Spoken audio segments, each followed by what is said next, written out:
What's going on, man? What's going on, my guy? You good? Yes, sir. We got that boy out for the run, man. Yeah, man. They're gonna knock it out, bro. I'm good. Hey, man. AJ Weezy, how we feeling, man? Hey, man. Feeling great. Feeling like greatness. You know what I'm saying? Feeling put that work in. Oh, man. Both of them got schools on. Both of them got schools on. Hey, man.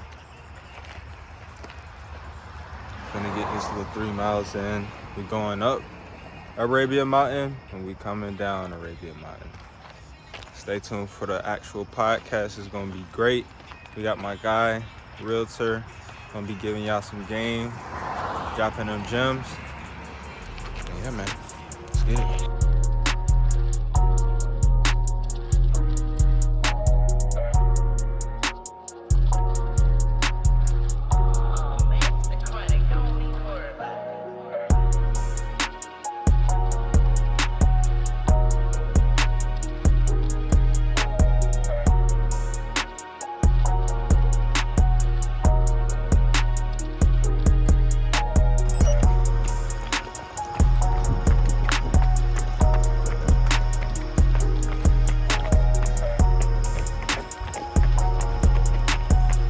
Y'all, we are getting mauled by spider webs. Too many spider webs. Oh God, man. Getting stuck up. Hey, man. Gotta push through it. Hey, y'all, we 1 mile in? Yeah, 1.05 in. How you feeling, bro? I'm cool, man. You know, light work, Hey, calves burning, but I'm good. How you feeling, man? I'm getting attacked by spider webs. Oh man. God, bro, the spider webs is crazy. If you ever come to Arabia Mountain Trail, know it will be spider webs early in the morning. We probably like the first people to go on the trail though, so. We breaking it in. Yo, for the day.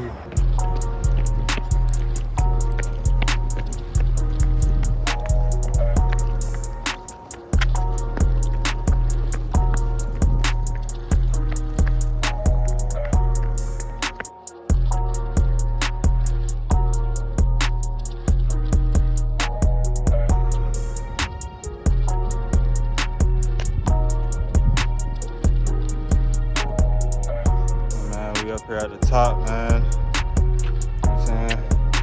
What are we?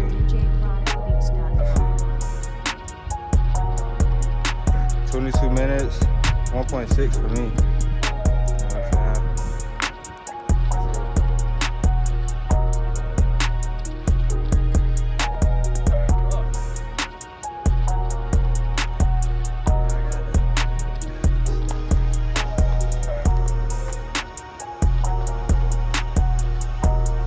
Got that boy right.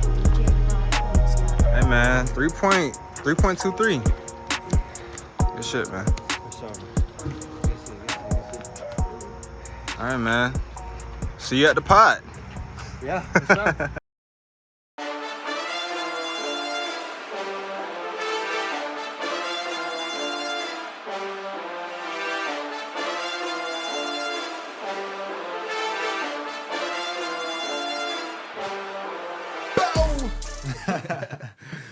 Hey man, welcome back to another episode of the Pure Intentions Podcast. This is episode number 43. Yeah. And y'all see the lights are a little bit different, man. We got a special episode for y'all today. But first things first, make sure you are tapped in, join the Pure Intentions community, and make sure you're following the socials.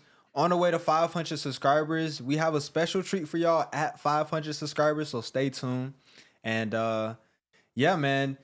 Look, we have somebody in this building today that's going to give y'all some information that's going to lead you to your dreams. Because I know when I was younger, I thought that I would be in this profession. I thought that I would be doing this thing, you know what I'm saying? I even used to practice going around and showing a property, you know what I'm saying? Yeah, no facts. But seeing you do it at your age has been very inspirational for me, and I'm happy to bring it to the podcast as well. I appreciate And that, bro. this gentleman has connection to two other guests that we have had, Josh Shepard and Tommy Wright, and you know it was only right to bring him on next. So, So hey man, We have Mr. Kai the Realtor on today. Man. Yeah, man.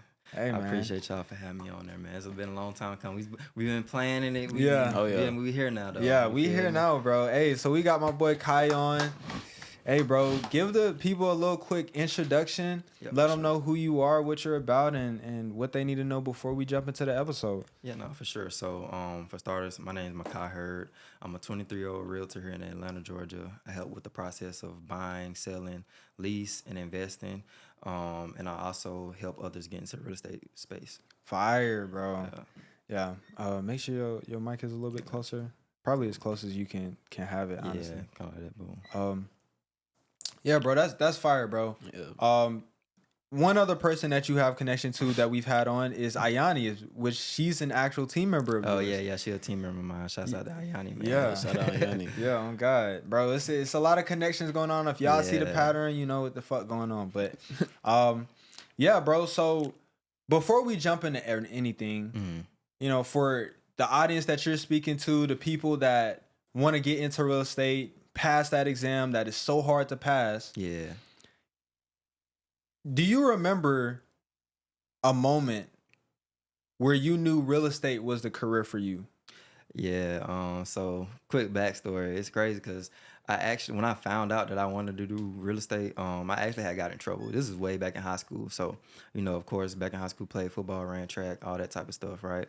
So, like 10th grade, I had got into like real bad trouble with my mom. Yeah. And she was like, for take you out of football, take out all the sports, you know what I'm saying? For the transfer schools, all type of stuff. It's like that. Damn, Yeah, it was that bad. Yeah, it was that bad, bro. So I had got in trouble and whatnot. And so she was like, you need to find a plan B, basically. So she took my phone, all that type of stuff.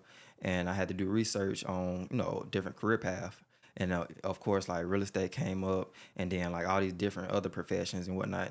And real estate stood out the most to me. So from there, from 10th grade, it was like, okay, all right, if football don't work out, if track don't work out, whatever the case may be, I'm gonna go into real estate. So that's where it really came from. And then as I like graduated high school and went off to college, I was like, you know what, I'm finna just go and actually do it. And I jumped in the field. Wow, bro. Yeah, nah, it's crazy for real. Yeah, that's crazy. It's like, similar to what happened to him, it was like he was forced into Yeah, basically. It certain was type basically in a sense like that, yeah. So like of course, everybody not gonna go Division I football. Like everybody not gonna make it to the league and stuff like that. So I really had that mindset to where it's like, okay, I know this probably ain't gonna work out. And I really didn't even want to go to the league. I didn't even want to go to the league at the point. You feel me? So I was like, I'm smart. I had like 4 academic scholarships, whatever the case may be. And I went off to school, and then school was, all right, whatever the case. And I just went into real estate, man. I was like, I'm finna just go and fulfill what I said I was gonna do back in 10th grade. Yeah. So I got a question just off that. Yeah. So do you think like everybody or like people in high school and stuff, do you think like they should have a plan B? Like if they full into sports? I wouldn't say necessarily. Yes, it's like 50-50. Like it depends on what you're actually trying to do. I feel like have a plan A and stick to plan A, but also know in the back of your head if stuff go left, because life gonna happen. You know what I mean? So make sure you have that backbone on you where it's like, okay, all right, this don't work out, I do got plan B. But me personally, I was like, yeah, nah, I got plan A. Yeah. Plan A gonna no work. cap. So I ain't trying to hear no plan B. I don't want Yeah. nobody to tell me about no plan B. Go get this job, that job.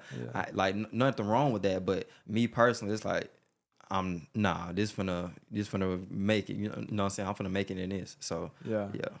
Honestly, bro, I used to see a lot of stuff online that was like plan A or plan Yeah. A. Yeah, So nah. it kind of embedded that mindset into, how I was going, because I got into like the entrepreneur scene really early. So you mentioned that you were getting in trouble in high school, but you also mentioned that you had all these scholarships, bro. Like what type of kid were you growing up? What did that look like? Growing up, you know what I'm saying, I was real quiet, you know what I mean? I was real observant. Like I didn't really talk that much, you know what I'm saying? Unless you really know me, then other than that, I'll talk. But other than that, I really don't really talk that much. Like I'm real quiet, you know what I'm saying? I'm chill, laid back. I just handle my business and go about my day. So with getting in trouble, I'm not gonna go into detail about getting in trouble, but I got in trouble, and once my mom see this, she gonna know what I'm talking about. So I ain't gonna break it up, but yeah, I had got in some trouble and whatnot. But all of high school, like I said, played football, good grades, all that. Like I'm smart, like real smart. Had like a 3.6 GPA. You know what I mean? So like a lot of people, a lot of athletes rather choose sports as their way out. You know what I mean? So me personally, like I like sports is cool. You know what I'm saying? It's cool, but I don't need sports in order to go to school type thing. Yeah. So I just applied to my SATs and um, applied to colleges and whatnot. And I got scholarships, like just flowing, and I did it last minute. So for me to get, I racked up like 4, then I got some more coming in. So yeah, it was just really my mindset on far as in going to school. Yeah. Did you end up going to college? Yeah, so I attended Southern University and A&M College out in Baton Rouge. Yeah. So I attended there. I went for a semester. Yeah, I went for a semester, man. And don't get me wrong, like again, grades is good. The college life that was good. You know what I mean? I loved it. You feel me? But like as I was going along the process within that first semester, it's like this is a repeated cycle of okay, go to school, party on the weekends, rinse and repeat. And it's kind of like the Matrix type of thing. So I was like observing people in their everyday life. And it's like, I really got to do this for like 4 years. Yeah. Plus, you know what I mean? So I looked at it, I'm like, man, I can't do this. You know what I mean? So I ended up like drifting away from the parties and really just staying in my dorm. And I'm like, bro, like in my head, I'm like, I was tapping into that entrepreneur mindset of, okay, I got to do something. So long story short, November came where it was, what was it? Thanksgiving break. And so I went home and I didn't go back. I end up I didn't go back. It came out of nowhere. So I went to school. Well, I went home for Thanksgiving break. Boom. And then I ended up catching COVID. I caught COVID. So I'm in the hospital. I was in the hospital for like 5 days. I couldn't have no visitation. So I had a lot of time to think, you know what I mean? So that was really the turning point of, okay, I had this time to think, and it's like, I'm just by myself. It's like, okay, I already had this thought of, I'm not finna go back to school, or I want to do the real estate thing. So while I was in the hospital bed, like I was literally like, okay, I'm finna just go tap into the real estate thing. Yeah. So yeah, that's really how that transpired. Damn. Yeah, bro. Hey, bro. I went for a couple years. He graduated. You know, everybody got their own way of figuring out where they're supposed to be at. So, when you didn't go back to college, what was the first thing you got into? What was your routine? So as I was in college, like before I went, so like into high school or whatever, I learned how to cut hair. So I had my 2 younger brothers and whatnot, and I was just practicing on them. So once I got to school, it was like, okay, I ain't finna pay thousands of dollars for my haircut. You know what I mean? So I learned to cut my own stuff, and I was messing up. I was messing up. So learning to cut hair, and I was cutting a few people in the dorms and whatnot. And so when I got out of when I left school, going into that January, when I completely left, I actually got a part-time job. I was working at Sam's. And I was the cart dude. I was going to get the carts, man. God, I was going to get the carts, and then I was cutting hair on the side. And I was really just doing those two back and forth. Like I said, just pushing the carts at Sam's, and then going to cut hair. Really tapping into like really the logistics of it. Like I really like just playing around with it. Then I actually tuned into it for real. Yeah. No, that's fire, bro. So you just turned into hustle mode, basically. Yeah, I was really in hustle mode, man. It's like, because my mind was like, I got to do something. Like, I just love school. Like, I just dropped out of college. I had all these scholarships. Like, something got to give. You know what I mean? Yeah, no cap. So I just tapped into that hustle mode, and it was up from there for real. Was it like a mindset switch? Was this your first job? Nah, it wasn't my first job. So in high school, like from, I want to say like 10th grade all the way to my senior year, I worked with this lawyer, his name Leonard T. Mathis, and I worked as his assistant. So I was doing like scanning documents, answering phones, like little legal work, paperwork, stuff like that. So I was learning the ropes of business, like starting in 10th grade. Oh wow. Yeah. No, that's fire. Yeah. How was your mental health like during all of this when you first dropped out? Yeah. Okay. All right. So boom. So mental health. At first, like when I first left, well, let me go back. So when I had COVID, I was down. I'm not gonna lie, cause it was like, dang, I'm down. I'm in the hospital. I'm sad. Whatever the case may be, and it's like I'm gonna make this big decision. So I was down for a minute, and then once I actually like, what I'm saying, got my health back and was starting to work and whatnot, like I wasn't down, but I was really in like tunnel vision type of thing. Like I was really focused. Like I wasn't partying. I wasn't none of that. Like I was really working, and I'm taking in knowledge from like YouTube, other people that's in my surroundings in higher position that of course, like in business and whatnot. And I just really like tuned in. Like I wasn't necessarily depressed going into it, but along the line downwards, it was like, okay, all right, it's taking the toll of it. Oh, But you know God. how you start something new and you excited, you pumped up, you was like, Yeah. okay, I'm finna do this, I'm finna do that. I was doing it, you know what I mean? But down the line, it's like, okay, all right. You're like, okay, That shit ain't look motivation. like Yeah, Yeah, it shit was a little ain't. slow, you know what I mean? So, Yeah.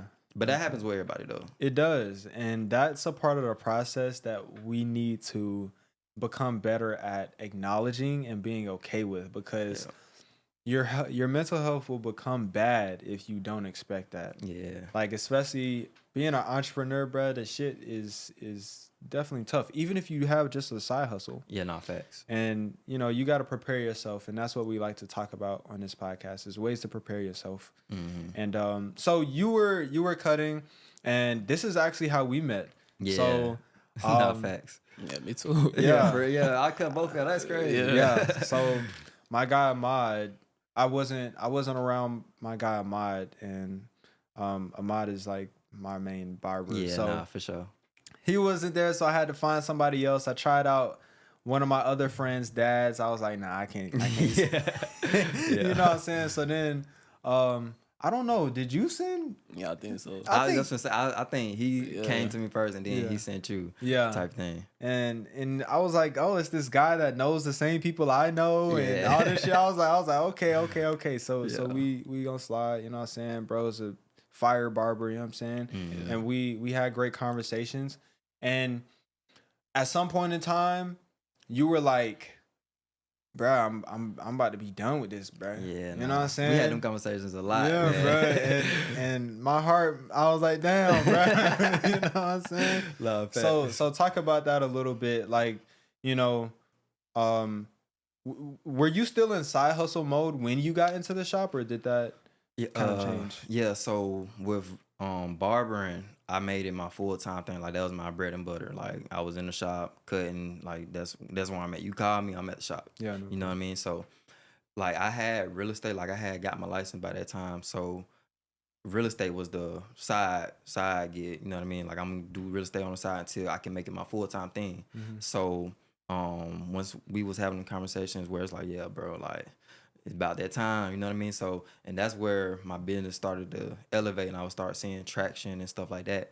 And so from there, like with the barbershop, it was getting like played out in a sense. Like money was good, all that type of stuff, but as I was just sitting there, and it was like, bro, I'm really like just sitting in the barbershop all day, watching days go by. Okay. Like I can't do this. Like I can't do this forever. Yeah. So I really, you know what I'm saying, from barbershop, I really tuned in into the real estate thing. Like when I wasn't at the barbershop, like I was like, okay, I got to do this today. You know what I mean? For real estate, I got to learn something. I got to talk to somebody. You know what I mean? Type of thing. So from there, started seeing traction, and that's when I was like, okay, all right, I'm finna make this my main thing. And so that's when I had a conversation with you, like, yeah, man, like come X date, I'm gonna be done. I'm just gonna go full time with it. Like I'm gonna take that risk, honestly. Like, and that's really what it was, just a leap of faith and just going out there knowing that, okay, like I know I'm not gonna make X amount of dollars like how I used to right in there, but I was closing on deals. So it's like, okay, all right, just know how to manage my money, and then time consuming, you know what I'm saying, making use of my time and just really being relentless within the industry. Yeah. And that allowed you to transition from full-time barber into a real estate. full-time barber into real estate profession. Yeah. Facts. Was it any skills that you learned like during barbering that translated? Yeah, I'm glad you asked that. So patience, you know what I mean? Like like far as impatience, when I say that, I'm saying like, okay, one day you may have about 15, 20 clients. Then the next day you might not have none. So just having that patience, like, okay, all right, it's slow. You know what I mean? I know the weekend probably be better. Like kids out of school, they need back to school cuts, whatever the case may be. And just transitioning that to real estate, it's like, this is a long-term game. You know, you're not going to, some people don't close on deals every month or every week or whatever the case may be. So really have that mindset, like, okay, and well, okay, like delayed gratification, you know, and knowing that, hey, I might not close on X amount of deals this month, or I may not get any appointments or whatever the case may be. It's like, okay, just taking that in and just knowing how to go about it on the business aspect. And like I said, just making use of your time. Yeah. Is that the only thing? Other than that, that I would say that'd be the biggest thing for me, for real, For real. sure. Yeah, I think Hey, that'd be the biggest thing. It's huge, bruh. Like Yeah. I definitely experienced that in my business. Yeah. I mean, if you are used to a consistent check and then you get into entrepreneurship Yeah. and you experience that having to go out and generate your own money basically and it's not consistent like you knew it was Yeah, no, supposed to facts. be, it can definitely be shell shocking. Yeah, for sure. You know what I'm saying? But going along with the skills that you kind of acquired or the information or the personality that you kind of had to change yourself into, what does it really take to become a licensed real estate agent? You mean like far as in like the actual process of getting licensed, or Like who do you have to be? What do you have to know? What do you have to be able to Yeah. do?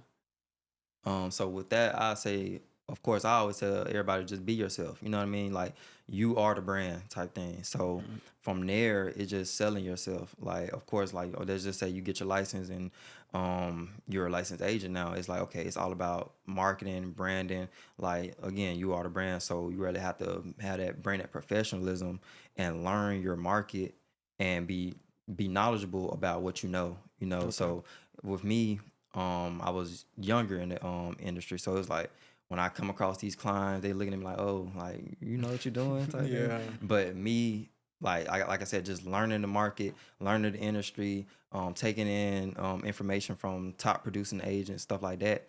It really like changed the trajectory of like my business, because it's like, okay, I'm actually adding value to my clients type thing. So really, that's the biggest thing, honestly. Just really being valuable to your clients and letting them know, hey, I know my information type of thing. So far as in newer agents, I just say once you pass your exams, like get through the honeymoon phase of like the excitement and stuff, it's like, okay, I say hit the ground running.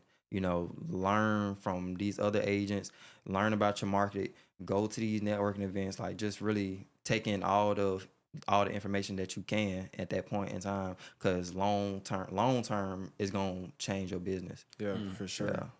So with newer agents, like why is real estate so attractive to new people? Because you said you were like one of the youngest. Like, Yeah. why is it an attractive venture to go into?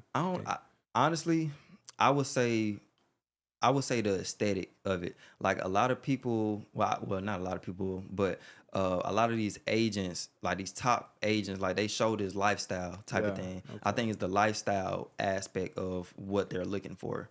I don't think sometimes, like, don't get me wrong, some people actually get into it to actually help people, you know, with the process of buying or selling at home. But I think a majority gets into it and it's because of the aesthetic, the lifestyle. Like you see all these fancy cars, you see these mansions, dress nice, you know, vacations and stuff like that. But once you actually get into industry, it's like, okay, like it's really not all peaches and cream off rip type of thing. So like the ones that make it, they make it, but the ones that see for what it is, one of them agents is, okay, well, all right, that was enough, I'm gonna go do something else type of thing. Yeah. Yeah. Has it become a trend? Yeah, it's most definitely been a trend. Like I see people all the time where they get into the industry or like trying to get the license, what case or whatever the case may be, and like they'll try for X amount of months or try for a year and they stop type thing. But like I said, with this business, it's a delayed gratification. Everybody's journey is different. So with that, it's like you may not get your first deal, you know what I'm saying, probably like a year or 6 months. Like everybody's like path is different when it comes to the real estate. And it's all about what are you doing in your everyday life? Like what's your habits as far as in building your business? Like this is a business. It's not just like I said, cakewalk, you know what I mean? It's not no lifestyle aesthetic type of thing. Yeah. So what things when you became an agent really helped in, you know, pushing you further in your career? What things in your routine? Yeah, so honestly, like I learn from people that's in higher position in business. No matter what, if it's real estate, no matter if it's trucking, credit, whatever the case may be, right? So me personally, I was taking in information from agents that's been in the game for X amount of years, top producing, probably got like 5 closings a month, whatever the case may be, right? And I was learning from them. I was networking, and then I actually like listening to like see what are you doing, what are they doing in their daily habits. And so it always start with I wake up early. I may have a few moments with God, of course, and then go into the aspect of just lead generation. So lead generation, for the ones that don't know, is basically bringing in clients. So whether it be cold calling, whether it be sending out mass texts or emails, whether it be content, whatever the case may be, that's your lead generation. So taking consideration, networking, lead generation, and then from there, that's really it. That's all you can do as a new agent, just lead generate. Yeah. Honestly. So what's been the best lead generation method for you? For me, I'll try all. So right now, well, for the best one for me that happened would be cold calling. So cold calling was actually my bread and butter going into it, because like I said, I'm a newer agent. I'm young. Like I don't know anybody that's looking to buy or sell, right? So what I did was I learned from my mentor. He was like, "Hey, you got to get on the phone. Like the more people you contact, the more conversations you have, the more likely you're gonna get this business or whatever the case may be."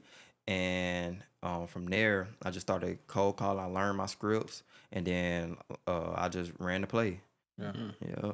Yeah, cold calling has not brought me a single fucking client.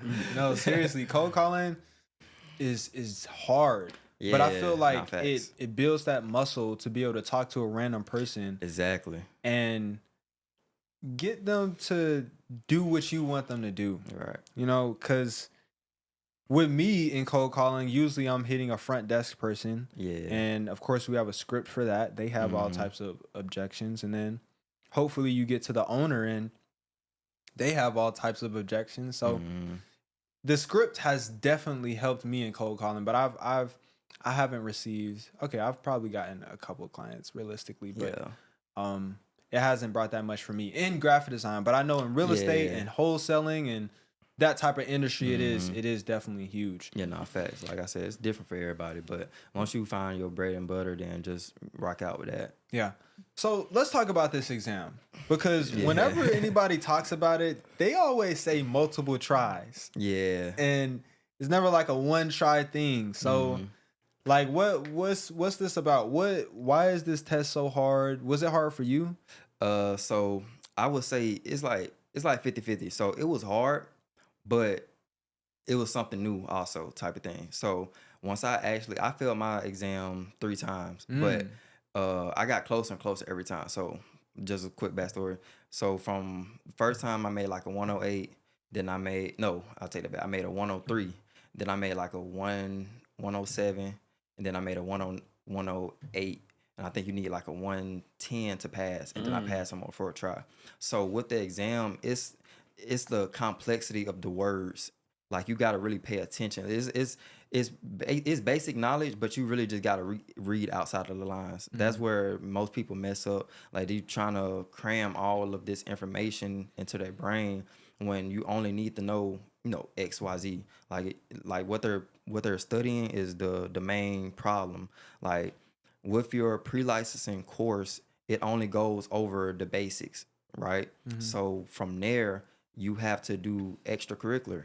Like you got to take these practice exams, and practice exams is what made me pass my exam. So I was lucky enough, I was able to get a cram course from this broker at this top office here in Georgia. Again, networking. And so from there, I just studied that, and then I put into play, and that's actually crazy because I passed once I actually practiced it. Yeah. So taking into consideration, like, hey, pre-licensing course, like that's cool, that's great, but you have to do something different. Like you got to really take practice exams. Like you got to practice the exam like itself. Like they don't provide that information to you. Yeah. So Wow. That's interesting because, like, with the insurance exam, I be hearing people say the same thing about the practice exams. They said that's Yeah. the best way to study. that's the best way to study. And I'm not like too knowledgeable about the life insurance, right? That's property insurance. Property insurance, yeah. I'm not too much informational or knowledgeable about it, but I most definitely say if they recommend taking the practice exams, then do that, because like I said, that would really help me pass mine.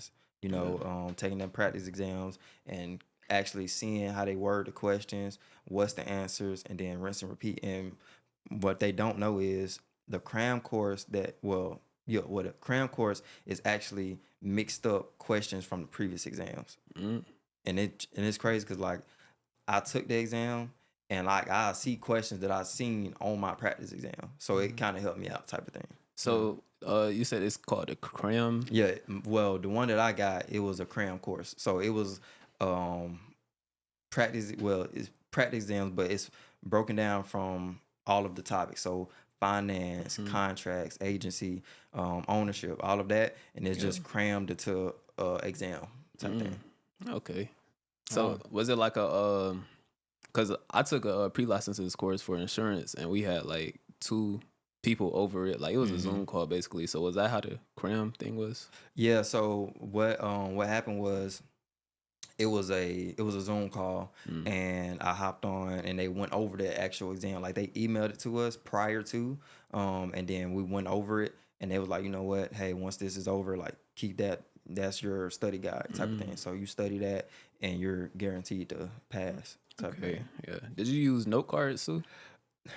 I tried the note cards, but it really wasn't like helpful for me. Like the note card, I feel like the note cards is the same thing as the part of the pre-licensing course. It's stuff that I know, like I can, you know what I'm saying, flip it over and look at it, but I needed something that's going to actually simulate the exam type of thing. Yeah. Like I'd rather that than flashcards. Yeah. Was there any other studying strategies that you felt, worked really well? Yeah.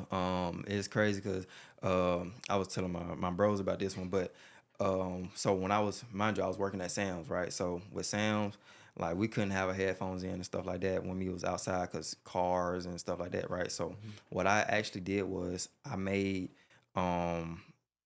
went over the vocabulary because that's a main portion too. So what I did was I would go over the vocabulary, and I say the word, and I give the definition of it, right? And I would record myself on my voice memo. I think that's what it's called, voice memos on your app.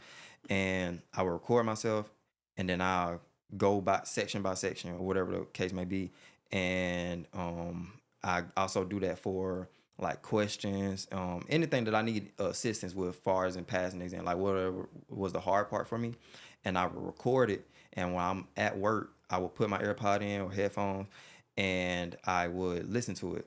That would be my way of studying while I'm on the clock, type of thing. So that really helped me too. Wow. Yeah, I still got it. It's crazy. Yeah, I'm gonna show you. Play one of them. Play one I of got them. you. Okay, hold on. Wow. Let's see. That's crazy. See, that's what a lot of people like. When people get stuck at their jobs, they not putting in that extra effort like that Yeah. to get out of there. See, look. Damn. I still got it. Damn. Nah, facts. So. Chapter 18, Taxes and Assessments. Keynote. Local governments calculate property You tax feel me? rates. Like, I was Wow. just listening to it. That's that effort for Yeah, real, nah, bro. I was really in my bag, man. I Yeah. was locked in. And it really just gave me a bunch of ideas. Like I'm Yeah. finna start using voice memos as like my education tool at this point, Yeah. bro, because I didn't think of it like that. Like I have these other apps that like, you know, might say like a summary of my journaling for the week or whatever, but I'm about to start saying my notes inside of my voice memos. Yeah, and, I don't know what listening made to me them. think of that, man. I was like, you know, I'm always at work because I was working a lot. So I was like, I got to have time to study too. So I'm like, you know, I'm listening to music. I might as well listen to, you know, something informational to help me pass my exam. So I was like, you know what, I'm finna just record myself, play it, go section by section each time and just remember it and just lock it in my brain. Yeah. And from there, that's what helped me also pass my exam. What was the most difficult part of the process in getting your license? Like I said, just really taking into account like the actual exam. Like I said, I was getting frustrated when I wasn't passing it, you know, so really having that mindset of like, okay, I failed, let me try again. Like I failed, I'm gonna try again type of thing. So that part, like getting over the mental gap of it all, of passing your exam, because like I said, I was taking it and I'd be right there. It's like, dang, like, you know, what did I miss or what did I get wrong? Where's the confusion? And so that part of me taking my exam was probably like the most difficult, just really getting over that mental hump of like, okay, like I keep failing, all right, let me keep going type thing. So yeah. So like, what was the time period in like the 4 attempts that you had? The time, so I was knocking it out back to back. I ain't gonna lie. Like I wasn't finna wait. So let's just say, you know, beginning of the month, I'll take it, and I'll take like a week off, take a week or 2 weeks off, because with taking the exam, like the state exam, you have to pay. So like me personally, I was like, you know what, this is an investment. I'm just gonna keep paying it. Like I ain't want to, but it's like it's an investment. All right, let me go ahead and make this investment as far as passing the exam. So I'll take probably like 1 or 2 weeks off, then I'll just do it again, and it was just a rinse and repeat for them 3 times. So you could 4 times. You could take it like whenever you want to if you fail. Yeah. So all you gotta do is just schedule it. Yeah. I want to say it's called through PSI. And you just go through, schedule it for whatever time, day, and then you just pay the money, and then you just go up there and take it. Like they don't care. Because with insurance, like if after you fail the first time, they make you wait 2 weeks. Oh, for real? Yeah. Then if you fail the second time, you gotta wait like 3 weeks. Yeah, longer type thing. Yeah. Nah, it ain't like that. They say, hey, you know what? You want to take this exam? All right, you can take it. You know, Yeah, but paying, you gonna pay that man. No, that's funny, bro. That's actually smooth though. So when you get the license, is it like a card? Yeah. So Is it like a printable document? Like, yeah. So it's like a basically like a certificate type of thing, saying, hey, you know, your completion of the exam and you're now a certified realtor type of thing. I don't know it verbatim, but it's something like that. And you have your license number type of thing. So it's like that. I think y'all should get like a metal card. Yeah, nah, that'd be hard though. I Right, carry right. around, flash it. Oh god, that'll be tough, bro. But okay, so you took the exam, you passed it, you became a realtor. Mm-hmm. What did it look like coming out the gate? You just got your license. What was your next step? Yeah, so from there, it was me personally. It was all about closing on deals type of thing. So it's like whatever I got to do to close on my first deal, I'm finna do it type of thing. So I was really tapped into where like I'm learning and I'm actually like applying what I'm learning type of thing. So I learned, then I applied the knowledge, and I just rinse and repeat. Like I wasn't seeing, you know, the results in the beginning, but as you just keep going and going with it, it's like, okay, all right, this is happening. I know how to react to this type of thing. And so from there, it was just really just that, honestly, just taking in the knowledge and hitting the ground running. So like I said, I gave advice on younger realtors, or newer realtors, where if you're gonna join, once you get in the industry, I say hit the ground running with cold call. I'm gonna tell people to cold call, because like you're a newer agent, and of course social media is good, but you want to make contacts with people. So me personally, I didn't do that. Like I didn't just off the gate cold call. Like I was scared to call type of thing. Yeah, I was petrified. Like I did not want to do it. Damn. Type of thing. So I was really more so like, okay, I'm just gonna learn. I'm gonna do some little TikToks. You know what I'm saying? Yeah. Get my feet wet. But if I would have cold called and like send out email letter, send out mail letters and stuff like that off the rip, then I would have been way further, way ahead at that time. Yeah, for sure. So do you like immediately go into a team? Do you have to join a team, or can you independently cold call? Yeah, so with joining the team, it's a team within the brokerage. So you don't have to join the team. You could be an individual agent. But I recommend newer agents, if you're, just not getting your license and you want to thrive, I say join the team. Interview with these teams, see what their numbers are, what their splits, and like what are their expectations, you know what I mean? And just go from there. But I highly recommend joining the team because you don't know anything. Like, this is new for you type of thing. So people on your team may help you write out a contract. They may teach you how to negotiate. Another person may help you do an open house correctly type of thing. So really just, like I said, just learning. Yeah, team effort for real. Yeah. So like with insurance too, like, cause I keep bringing it up because it's kind of similar, but like you could go two routes. You could be a staff adjuster, and that's where like you kind of like more so of a team, but you kind of work for a company too. But you can be an independent adjuster. Yeah. And so like, how many like types of agents are in real estate? I mean, so you have the salesperson, and then of course you have the people that, as far as in the broker. The broker is like the overseer of the whole brokerage type of thing. And you have to have a broker. Yeah, you gotta have a broker. So with you being a licensed realtor, you have to say, well, you're basically saying, hey, I'm a licensed agent. I'm finna go to this office, this brokerage rather, and say, hey, I'm a newer agent, and I want to hang my license up with your brokerage so I can actually do real estate type of thing. Like, you can't just get your license and say, I'm not with no brokers, like no name company, and just try to sell real estate. That's not how it works. Yeah. But what if a person got their license and opened up their own brokerage? But with that, you gotta have your license for 3 years. Oh, then you can open your own brokerage. You gotta take a whole different exam type thing. Damn, that's crazy. Yeah, that's interesting. No, that's crazy. Yeah, it makes sense though. Yeah, it makes sense. Like, cause you knew you want to open up a whole brokerage. Like, get some sales underneath your belt, get that time frame, down, as far as in like having your license, and then going to having a brokerage. Or being a broker rather. Cool. So that first month was you joining a brokerage, joining a team, and learning from your new team members. So how'd you find out about the team? Yeah, so I was at one brokerage when I first started off. I ended up transferring. So the first brokerage, I actually knew the guy before I even got into real estate.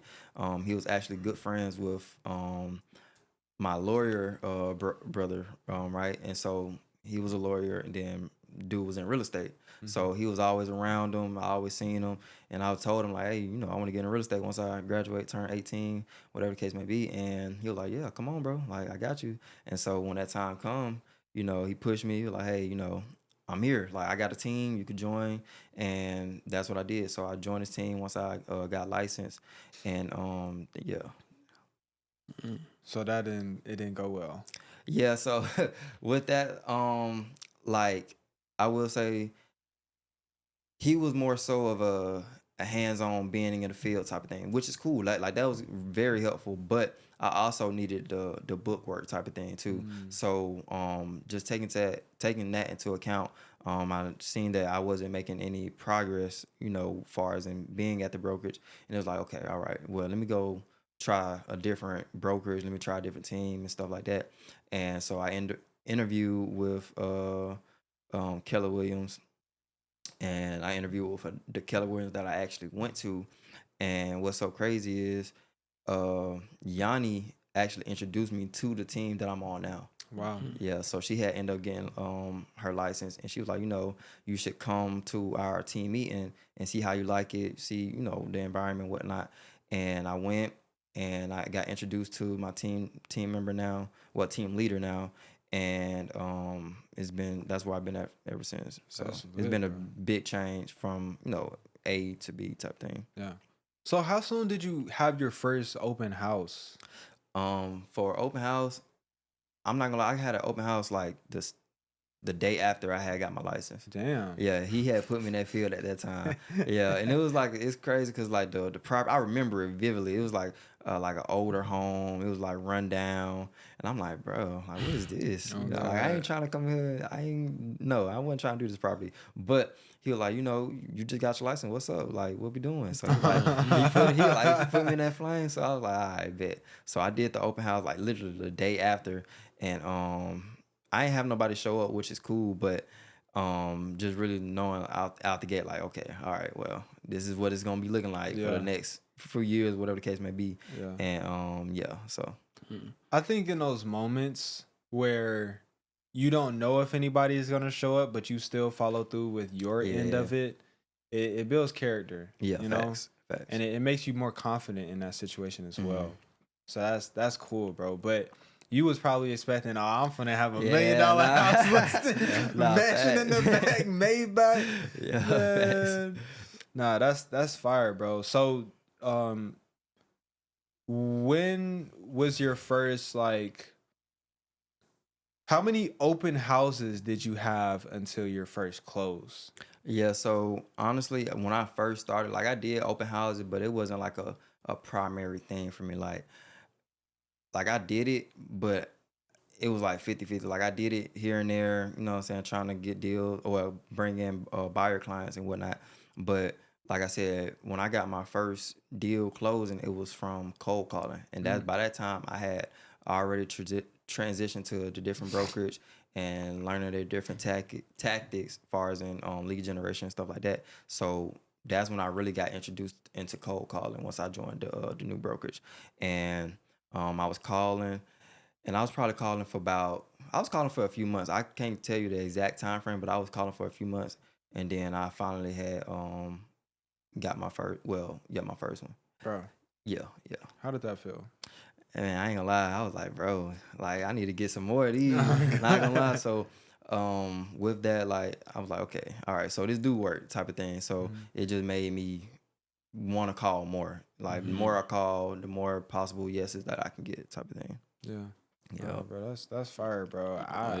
Honestly, bro, I feel like that's like a huge milestone for anyone to like your first close. How long did it take from getting your license to your first close? Yeah, so all right.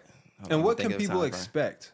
Yeah, so for people to expect, don't think you just gonna close within the first month. Like that be people reality. You know what I mean? Like you may close a deal in your first month or second month, but like I said, everybody's journey is different. So I would say, I tell people all the time, just come in like ready to learn type of thing. Like once you learn and then actually apply the knowledge and do your lead generation, the deal's gonna come. So that's what I tell people majority of the time. Just come in, learn, and then like don't get discouraged if you don't get your first deal within the first month, 2 months, even 6. You know, it may take time.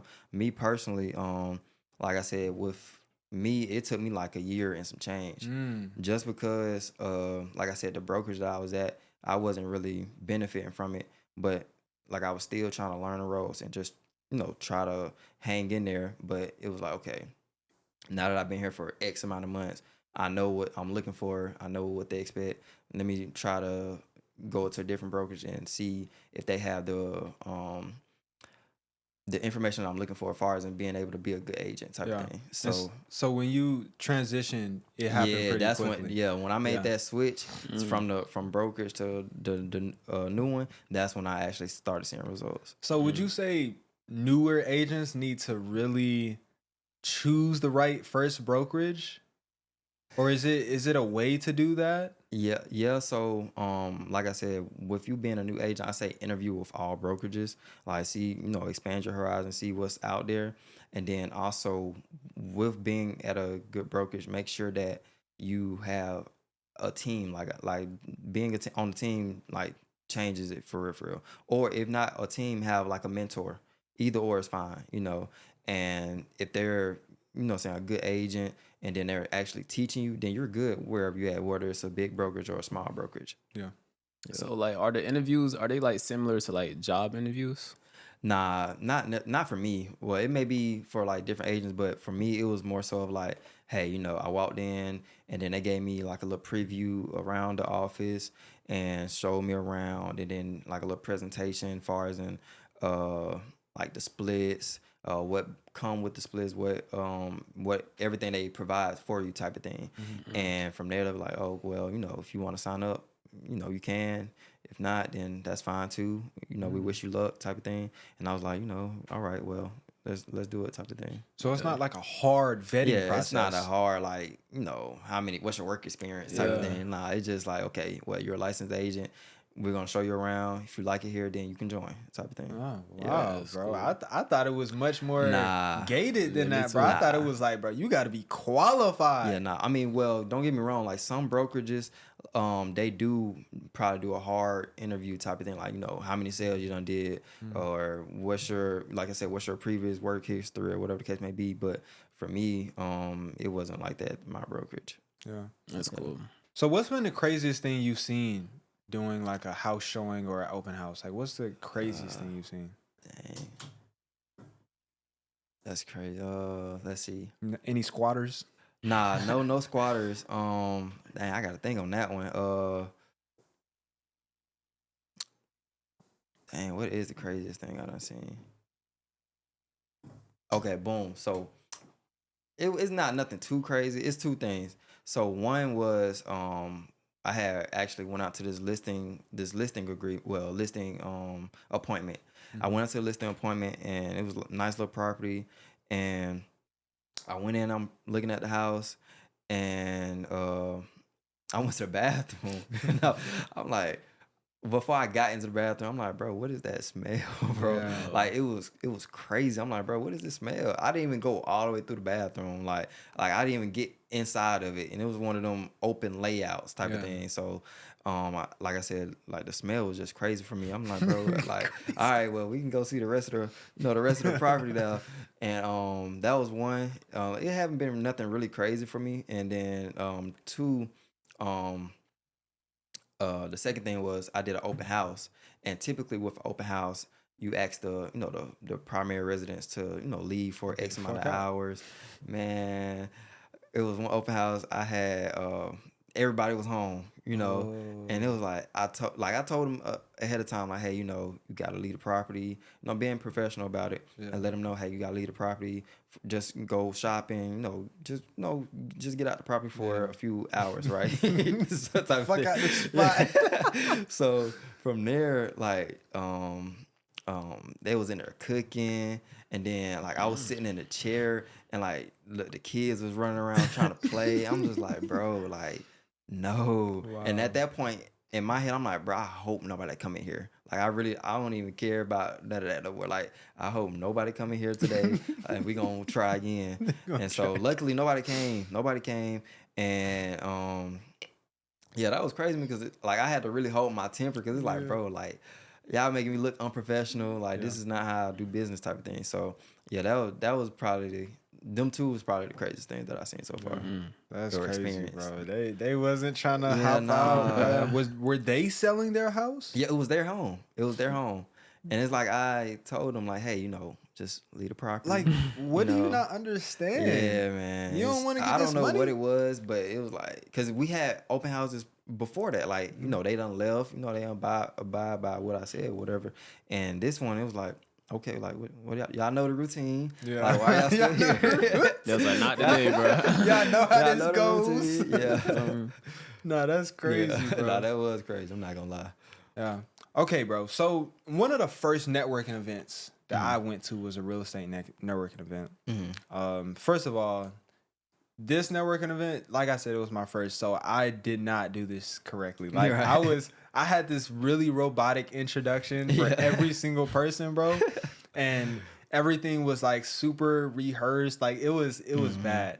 But in this real estate networking event, I got in.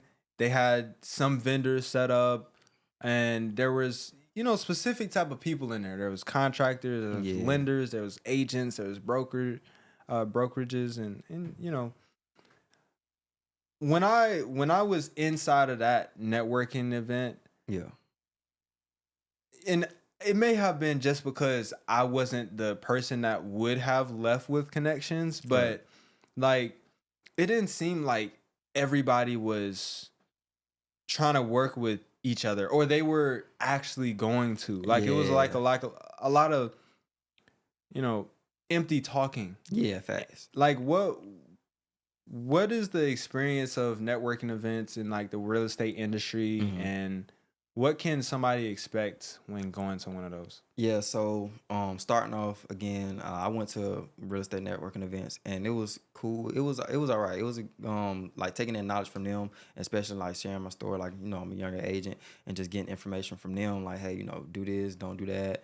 You know, you'll be all right, type of thing. But far as in like lenders, like I will connect with the lenders, I will connect with contractors, developers, all that type of stuff, right? Getting their information and actually locking them in, and, you know, networking, trying to do business in the future. But I don't necessarily try to network with other agents. You know what I mean? Like, my purpose of networking, like, I want to gain business. Like, yes, they can probably, you know, add value to you as far as in helping you out with doing open house, or they got this listing and you can bring a buyer, whatever the case may be, right? And from there, it's like, once I learn, like, hey, you know, I need to actually network outside of other agents, because it's all agents here. Like, y'all not finna buy a house like from me, type of thing. So my thing was like, hey, you know, I want to actually close deals. And so I decided, okay, all right, if I do networking events, it's gonna be networking events where there's no other realtors, type of thing. So it'd be different events going on as far as an Eventbrite that I'll see, and I'll just go to that type of thing. And Like family events? yeah, like family events or something that's going on in the city, far as in like business profession, you know what I mean, type of thing. And so what's crazy is now my team and we have a networking event every like Thursday, well, every month, second Thursday of the month, type of thing. And we would partner up with different businesses or restaurants, whatever the case may be, and like partner up with them and then market it that way.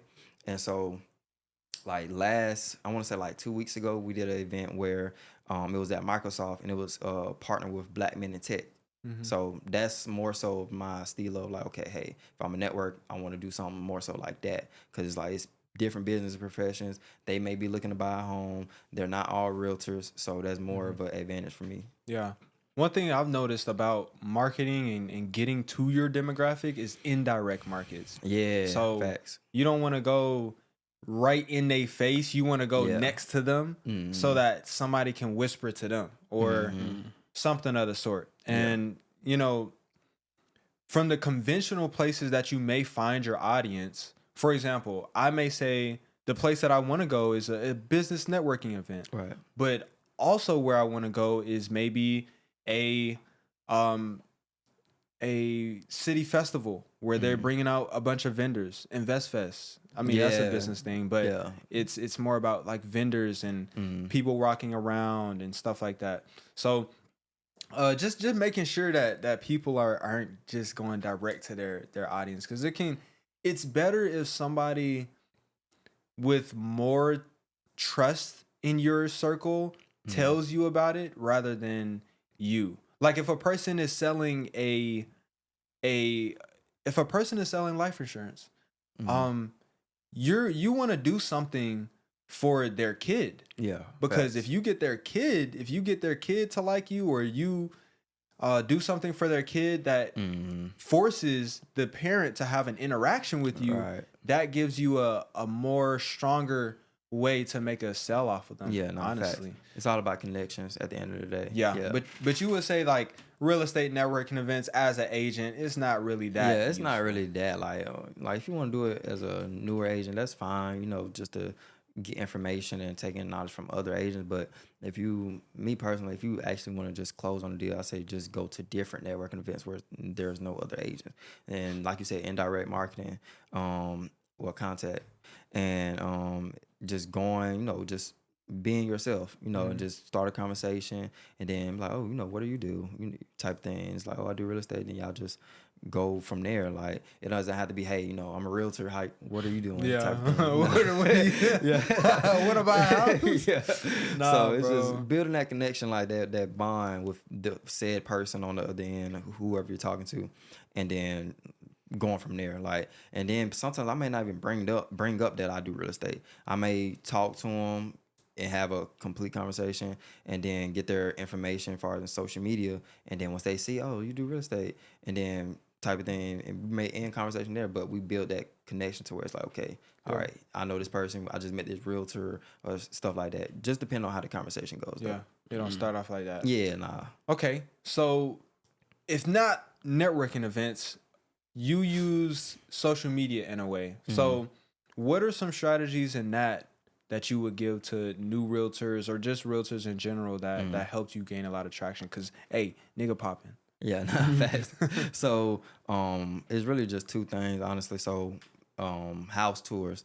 People love seeing fancy homes and luxury homes. So what I did was I did house tours, and like I'll set my tripod up outside of the home. I'll say, hey, you know, I'm in Brookhaven. This is a 4-bed, 5-bath, whatever the case may be, and just do a house tour, walk through it, show it, and that be it. And I just upload it, and I gain traction from that.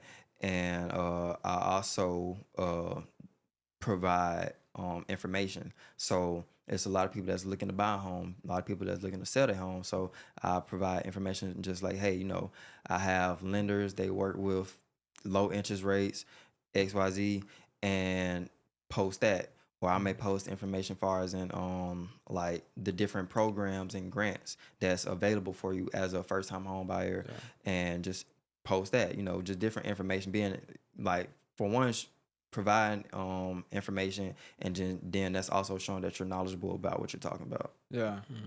So when people use these stuff, like one that I plan on using is the FHA, like 3%. Yep, the down FHA. thing.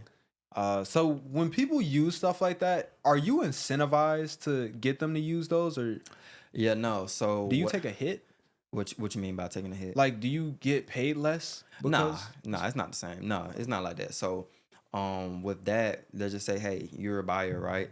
And you are looking to buy a home, and you're a first-time home buyer. What we'll do is we'll have a buyer consultation, and I will go through a presentation where I just show you the ropes, the buying process, like from A to Z, and from there, if you're comfortable far as in the process and in me, then we will go to the aspect, of course, getting all the agreements signed, and I will point you to 3 different lenders that I work with, preferred lenders, and I will let you choose, and whatever lender you choose that feel it will be best to serve you throughout your process, that's who we're gonna go with, you know, and then from there, they will get all your credentials and let you know, hey, you may be best off with the FHA loan, and you apply for these different, this program far as in being first time home buyer again, and you may get down payment assistance based off your DTI, whatever the case may be.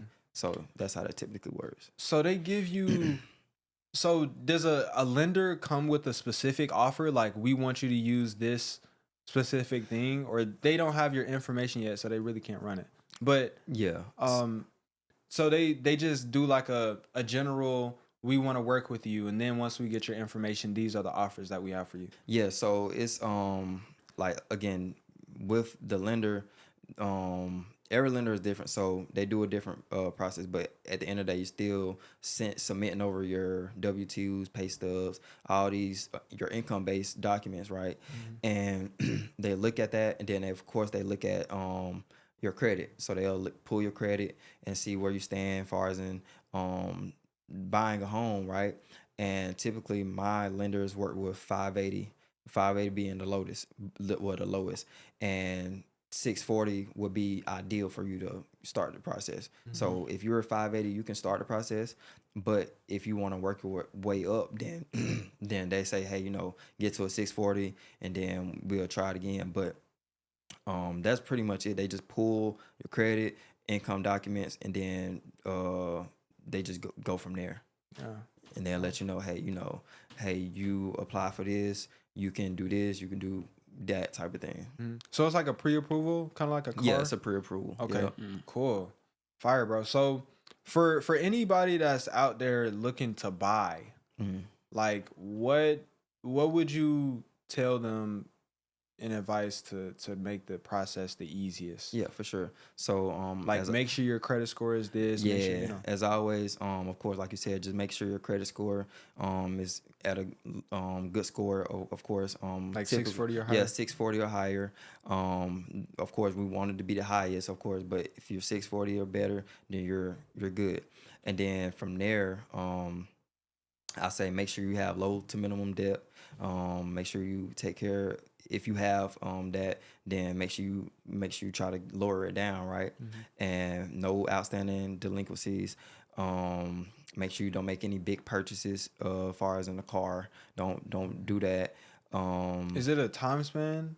Like Yeah. don't do it in the last month or Yeah, don't do it. So if you plan on buying a home 3 months out, 4 months out, you wouldn't want to buy a car. So just wait out. Once you get through the purchase of your home, then you can go do whatever type of thing. Okay. So those, making sure I don't miss nothing. And then of course a stable job, stable income. Typically they want you to be with your job with like two plus years. But if not, and you still have good stable income, then you should be good. Yeah. Yeah. Okay. So in this experience of you know, being in the real estate industry, how long has it been? A year and a half, 2 years? Nah, I want to say it's been 3 years? I want to say it's been 3 years. Damn. But I don't count my first year, bro. I'm not gonna Yeah. hold you. I don't count my first year. So it's really like two type of Yeah. thing. Cause the first year I really wasn't doing nothing. I just had my license. Yeah, no cap. Mm-hmm. So what do you continue to do now that, you know, keeps you sharp in the industry and keeps you performing well and moving forward? Yeah. So what I do is typically I just continue to learn, learning my market, being knowledgeable, because every client is different. It may be one client that asks questions and maybe one client that don't. They just go based on whatever you tell them type of thing. So being knowledgeable and keeping up with the market, what's the hottest area that's buying, what's the hottest area that's selling type of thing. So just really being knowledgeable and bringing that professionalism to my business type of thing. Yeah. Like I said, I'm still young, so people look at me sideways or whatever the case may be, but just being able to add value to them again and let them know, hey, I know my information, you're in good hands type of thing. So, let's just get to the closing table. Yeah, no cap. Bump out of games. Yeah, no. Bro, so the real estate market is in a frenzy right now. Yeah. A lot of people are saying it's this. A lot of people are saying it's that. But before we even get into how it is now, when you speak about being up to date on your market or knowing your market, like, is it specific ways that you do that? Is it a news article? Is it a subscription that you have? Yeah. So typically I either go on a website and just look up the latest information, just what's going on, and or I get information emailed out to me from my lenders. They email me as far as like what's the interest rates, what's like I said, what's the highest, the hottest part that's buying right now, what's the hottest part that's selling, what else, what they're offering as far as in like their interest rate, their own personal interest rates, but that typically be it through like with the website and the information that they give me, and I just do my own research, of course, and then just seeing, looking at like the stats that comes. I forgot it's a page that I go to, and I just look at the stats and just do a brief analysis of everything for real. Yeah. Do y'all have like a portal where y'all can see how many properties were sold today and how many? Yeah, so I don't know. As far as in that, yes, it's called the Georgia MLS. So we got the Georgia MLS and we got the FMLS type of thing. So both of these platforms are the platforms. So let's just say, hey, you want to sell your home, we will put your property on both of these platforms, and it's gonna push it out to all these agents and these secondary sources. So when I say secondary sources, I mean like Zillow, truly that's when it'll be uploaded to those. But the main two platforms is Georgia MLS and the FMLS, and that's how we go about saying, hey, we can see everybody's listing. Like, this is what they uploaded. Like, this is the main platform. So if it ain't on here, 9 times out of 10, it's not on the market or whatever the case may be, type thing. And people still make off market deals. Yeah, people still make off market deals. Yeah. So when you go to the Georgia FMLS or the FMLS, these are on market deals. Like, you're not gonna find any off market on there. Yeah, for sure. Okay, so now the current state of the real estate industry, or not the industry, just of homes, because I've heard people talk about, hey, it's about to be a crash soon. Yeah. They need to lower the rates, all this stuff. Like, what are your thoughts about the current state of the market? I say that the current state, it is what it is. That's what, like, me personally, but it's like people are still buying. Yeah. Like, people are still buying. So whether you're waiting on the sidelines, it's like you're gonna have to buy eventually, type of thing. So it's like, you either gonna wait till these quote unquote interest rates drop and be with everybody else that's gonna be trying to buy a house at the same time as you. Yeah. And at that point, it's like it limit your a probability of buying a home, type of thing. And it's gonna be something that's gonna be put in place to make it even harder, type of thing. So with that, it's like, okay, don't wait on the fence. Like, if you're thinking about buying, that's when you need to be buying, like, right then and there. Like, get in contact with a local, your preferred agent, whatever the case may be. Shit, Kai. And get in contact with me. So get in contact with your agent and let them know, hey, I want to start the process, and just go from there. Because the longer you wait, you never know where the state of the market will be, a year from now, 6 months from now. So it's best that if you want to make that move then, and you're in a good financial standpoint and everything's good on your end, why not? Yeah. Yeah. Okay. It's true. Bro, so what separates a smooth buying process from a friction filled buying process? Like, Yeah. for a family that's buying a new home, what is something that they encounter that's usually unexpected? I would say a high down payment with buying a home. That like, you would probably have to come more to the table far as in closing costs. You know what I mean? Or a down payment, or whatever it is. Those pretty much be the common denominator right there. So if you were expecting, like, if you're a buyer and you're expecting to pay, about $5,000 in closing costs, okay, you're expecting that, right? But it's come back and say, hey, you know what? This was an issue. You have to bring 8, 10.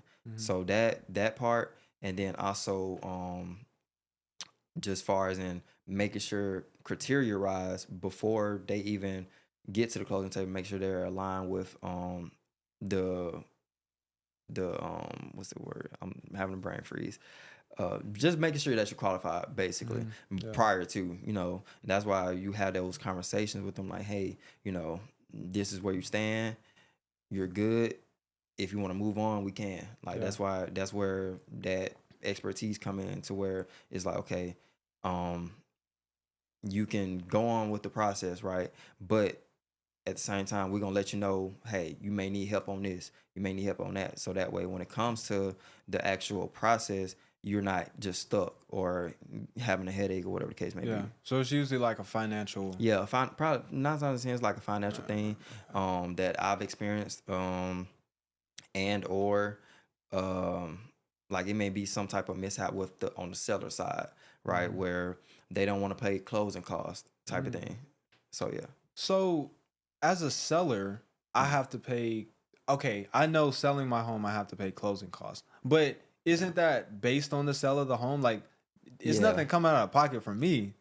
Yeah, it sometimes it will, sometimes it don't have to. Oh, wow. So with that, typically the seller do cover the closing costs, but however, it be situations where they say, hey, I'm not gonna pay any closing costs, or I'm only gonna pay X amount. If it's 10,000, I'm only paying 7. You got to come up the rest, type of thing. So, but once you have those agreements type of thing, then it's like, okay, you're ahead of it prior to.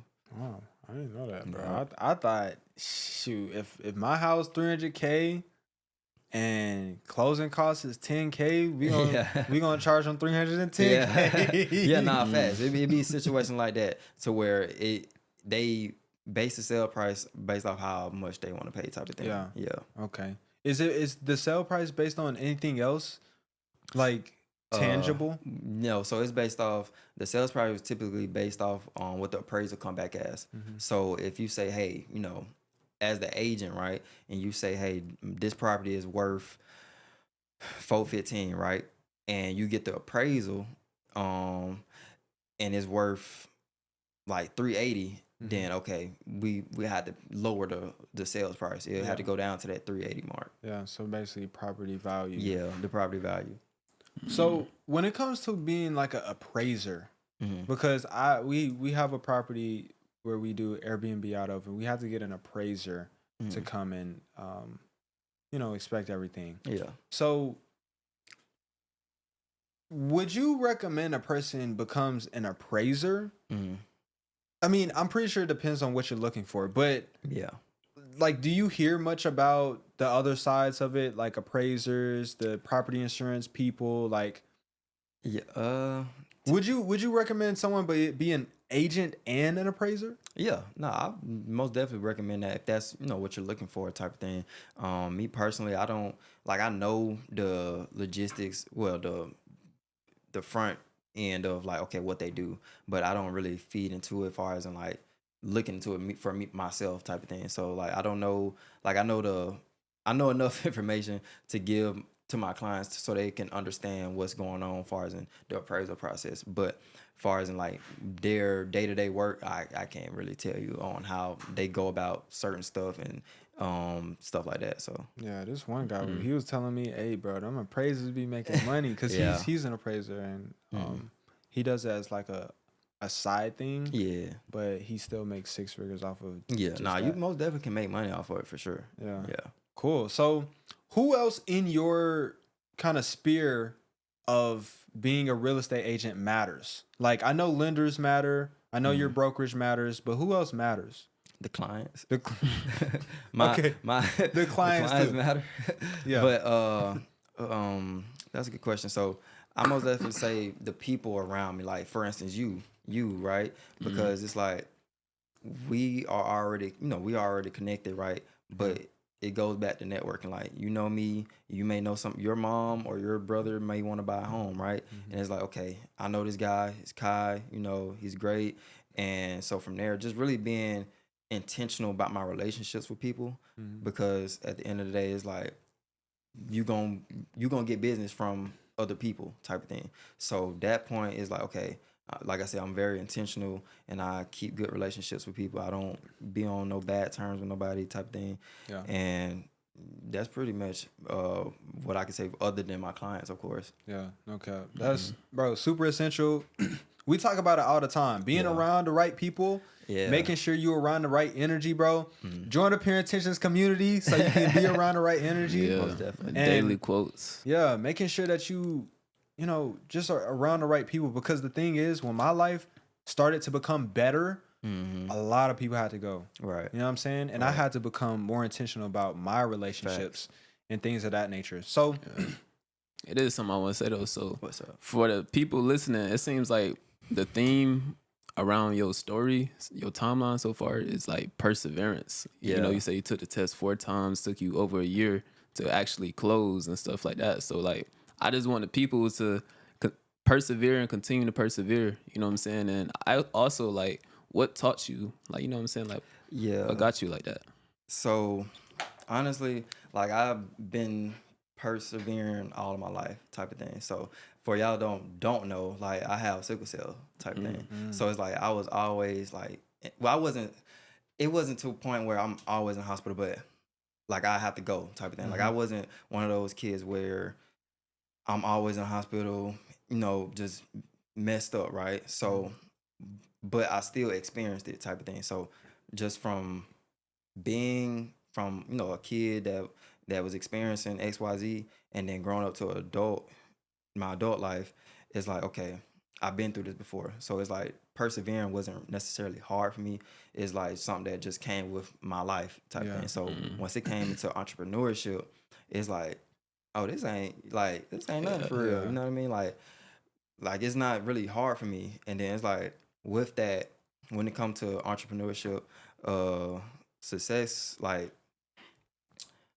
how can I put it? Like the route to success is difficult, but I trust my vision and I doubt my fear. But a lot of people doubt their vision, and trust their fear.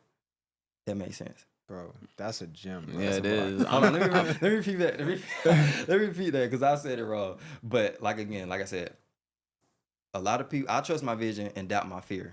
But a lot of people doubt their vision and trust their fear. Wow, bro. Yeah, that's it. That's Yeah. crazy. That is a mindset shift that It is.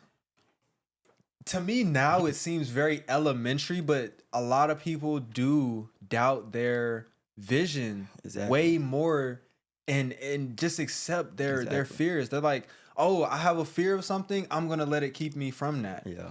Bro, that's magnificent. So you got to persevere through it all, man. Yeah. Yeah, that's a I'm gonna big put that in thing. my phone. Yeah, nah, fact.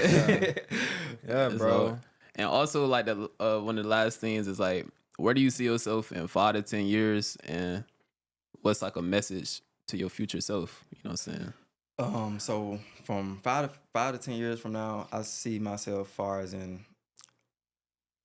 of course, the top agent here in Atlanta, and I also see myself as like using real estate as my gateway to other options, as far as in investment properties, different business structures, right? So I want to own different business. Like I'm using real estate as the blueprint to everything else that I want to do. Got to. You know, invest my money, put into, like I said, this property and this business type of thing. Like I'm just gonna be all around entrepreneurship. Yeah. Whatever come across my path in the future, then that's what I'm gonna get into type of thing. Yeah. So that's that. And then what was the second part? Like a message to your future self when you come back and watch this. Dang, there's so many gems I can drop. Hold on, let me think. I would say keep going and don't forget your why type of thing. So keep going, don't forget your why. Keep God first, and at the end, it's all gonna be worth it. Yeah. Oh, yeah. you gonna watch this? You gonna watch this episode in like 5 to 10 years? And Man, like, okay, All that shit done transpired. yeah. Yeah, no facts. But it's all gonna work out though, for sure. Yeah, no cap, bro. Hey, shout out to anybody that go on the real estate journey Yeah, because, bro, you know, not knowing when you gonna get your first close or not knowing if things are gonna pay out definitely happens in other professions, but I feel like, you know, real estate has a certain connotation in my view. Like, it's honestly, I thought it was way more structured than what you were speaking. Like, Yeah, nah, it's different. It's structured. It is structured, but as far as in getting into it, it's you know, it's pretty simple, honestly. bro, I thought it was, you know, basically like a C-suite executive get an interview, Nah, bro. it's pretty simple, man. The hardest thing is just getting, like, actually passing the exam. Well, actually, no, I take that back. The actual hard part is actually like building your business. The easy part is getting the license. Like that's the easiest part, as I learned throughout the years and whatnot. Yeah. So AI is a new thing Yeah. and it's changing a lot of industries. What do you see for the future of the real estate industry? And are you using AI in ways that new realtors should be using it? Yeah, I feel like going into the future, it's gonna be a lot of AI based for like realtors within a business. I feel like it's gonna be structured where they letting AI completely do it like for them, and they're just in the fields making the connections with actual people. But far as in like tedious work is straight AI for them. Like they may have, you know, companies have their company and just AI oriented. Like that's it. And they're outside in the fields making the deals come to life type thing. Yeah. And then for me, I use AI, whether it's far as in content ideas, different ways to just market myself, I guess you could say. Different lead generation tactics, as far as in emails, email structures. What else? Yeah, that's pretty much all I use for it right now in this second. But I am trying to tap more into the AI type of thing just to implement into my business. Yeah.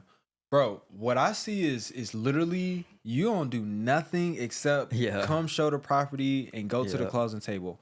And how you know it's ready is that your AI agent calls you and is like, hey, go to this property at 5 p.m. on this day. You have a new showing.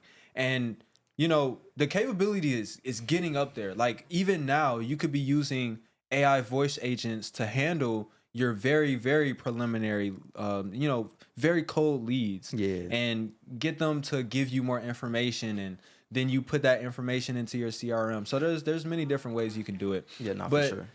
Man, I appreciate you for stopping by. And I appreciate y'all for having me, man. Yeah, sharing this game, bro, because everybody wants to get into the real estate industry, it seems like. We literally, the person that was recording a podcast before we sat down literally stopped Kai and told him, I need to contact you because I'm getting into my real estate exam. That was not planned. Yeah, and it's crazy because like I said, early in the podcast, I used to cut hair. I used to cut her son's hair. That's how she knew who I was. See? So it's like, you know, all around full circle type of moment. Yeah, you never know, bro. But we appreciate you, bro. And let the people know about, you know, what you have for them and where they can contact you. Yeah, so again, my name is Makai Hurt. Well, hold on, let me start over. Hold on. Okay, so again, my name is Makai Hurt. I'm a 23-year-old realtor here in Atlanta, Georgia. So whether you're looking to buy, sell, lease, invest, you name it, please don't hesitate to contact me.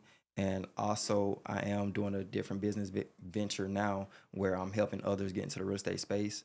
So if you're interested in that, please feel free to contact me as well.